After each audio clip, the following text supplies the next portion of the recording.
began with the end in mind. How many of you are going to get that cheer and applause and that amazing reception when you are standing on this stage in the next 12 months? How many of you are here today?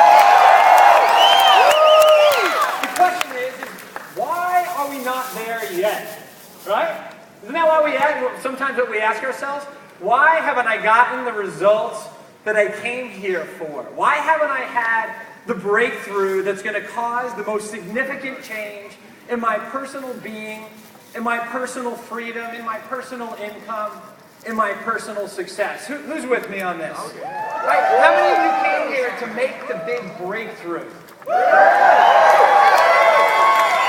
Okay, by show of hands, if you came here to make the breakthrough, just silently raise your hand. Okay? The rest of you that aren't raising your hand, probably wouldn't raise your hand no matter what I asked. So I'm gonna assume, right, that all of you came here for a specific reason. And what I want you to do is I want you to bring that reason right up to your mind.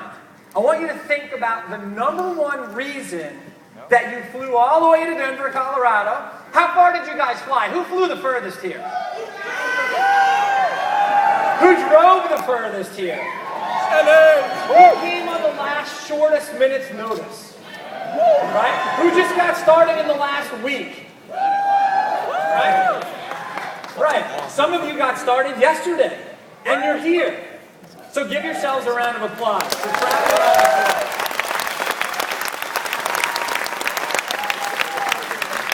I started in this industry back in 1991. Okay, I was 20 years old. I was just about to turn 21. It was the spring semester of my sophomore year in college. I don't know, I did a double senior year, if you know what I mean. So I don't remember exactly what year it was, but it was 1991, and I first got introduced to this industry. And I remember my very first event was the very first exposure that I had to network marketing. And I was a young college kid. I was living off of ramen noodle soup. Anybody know what that is? Yeah. And you know, it's funny, I was actually living off of ramen noodle soup probably about 10 years after college too. But I will tell you this, my first 10 years in network marketing, I ran between mad and frustrated because I didn't know enough about myself. I didn't know enough about people. I didn't know enough about business. Matter of fact, I was following the tip of my nose, and a lot of people said that I had no business being in business. I'm just waving at my little boy legend. You know, a lot of people said I had no business being in business. And the funny thing was is that they were probably right, because I didn't know where I was really going on a day-to-day basis. I just knew where I was going to finish up at the end. How many of you are with me? And I remember walking into an event very similar to this. I was living, at that time, I was living in Baltimore, Maryland, and I was very, very new to network marketing. It was my very first exposure. And I'll never forget, I went to this event. It was a small group of 50 people, and I was the only guy in the room that raised my hand with objection after objection after objection. And I was also the only guy in the room at the end of the presentation that took my credit card out and bought $500 worth of dog food. How many of you get that? Okay. It was, you know, better than the other products on the market, and the dog liked it better than anything else. And when the guy took the little kibbles and bits out of his little plastic or leather pouch and he hung it, he put it to the dog jumped all over it. And I said, I'm sorry, but I'm sure the dog would do that for a cheeseburger. You know, it didn't matter to me. All I knew is that when I saw those circles on the whiteboard, right, and I saw that I could make $10,000 a month without having a job, without having a boss, without having a commute, without getting a paycheck, and I knew that I could get paid what I was truly worth. Now, here's the interesting thing. Here's the interesting thing. I didn't even have a good self-worth back in 1991, okay? Because I came from a very dysfunctional household, okay? Some of you may have heard my story before. My parents loved me, but they didn't love each other.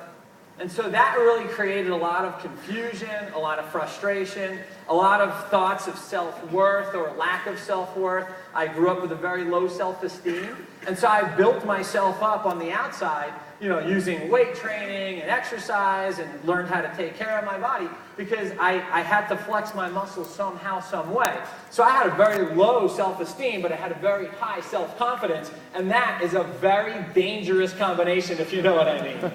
And so I spent a lot of my years being angry, being frustrated, being, you know, pointing the finger and blaming, and using shame and justification and telling stories. Let me tell you, the story that you tell yourself about why you can't succeed, whether it's about the tools, the systems, the sponsor, your sponsor didn't call you back, or your sponsor didn't make you rich, or they didn't pay enough attention to you when you needed a little pat on the ass, right?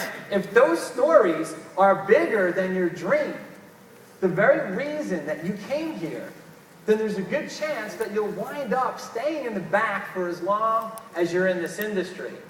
The way you get to the front of the stage is you take 100% personal responsibility and 100% personal accountability for the results that you have in your life, in your finances, in your business, in your relationships, in your emotional state, in your physical state, in your mental state, right? All these different parts of your life are